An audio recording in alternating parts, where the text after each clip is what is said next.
Je pense que le vin est essentiel pour l'humanité, culturellement, et aussi par rapport à ce pays ici. C'est quasi identitaire. Donc on ne peut pas s'amuser avec ça. C'est l'identité de ce pays. La plupart des musiciens sont amateurs de vin et même il y en a qui sont très connaisseurs. Il faut voir les caves, par exemple, des membres de la Philharmonie de Berlin.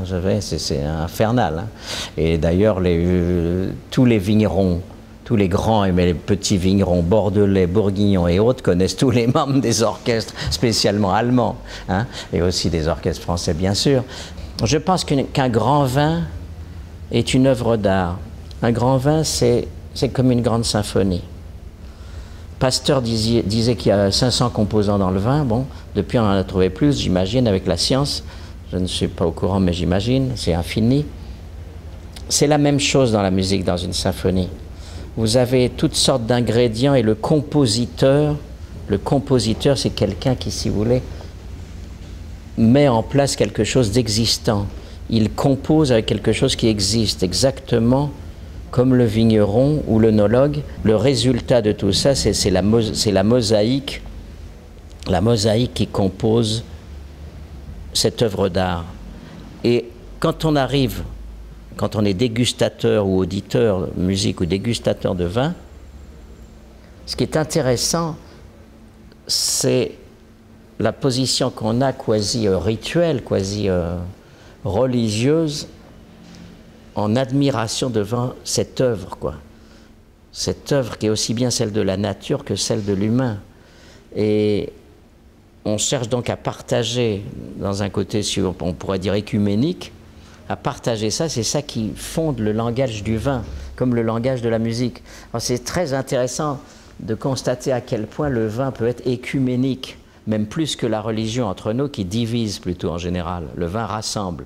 La place du vin dans notre société devrait être plus importante et devrait surtout pas être comme ça, comme en ce moment, pestiférée au nom d'une hygiène, d'un hygiénisme mental qui confine à la coca-colaisation du cerveau.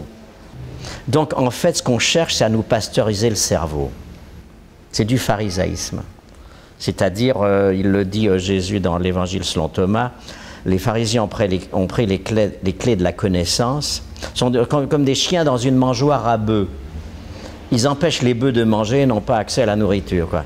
Donc ils ont pris les clés de la connaissance et empêchent les autres d'y accéder. Donc c'est ça, c'est un espèce de petit terrorisme sournois, surmoïque, et qui en fait, à la sortie, est une castration générale.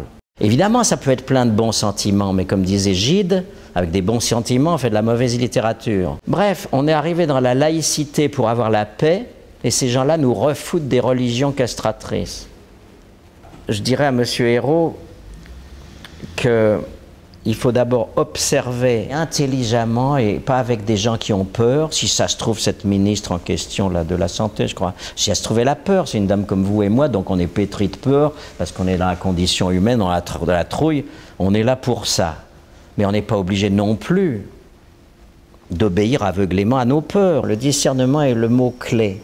Donc ne pas pondre des lois à toute vitesse pour faire du chiffre ou des électeurs ou contenter je ne sais quelle association ou gens qui de toute façon ont la trouille. On se tire une balle dans le pied et on a l'art de faire ça chez nous.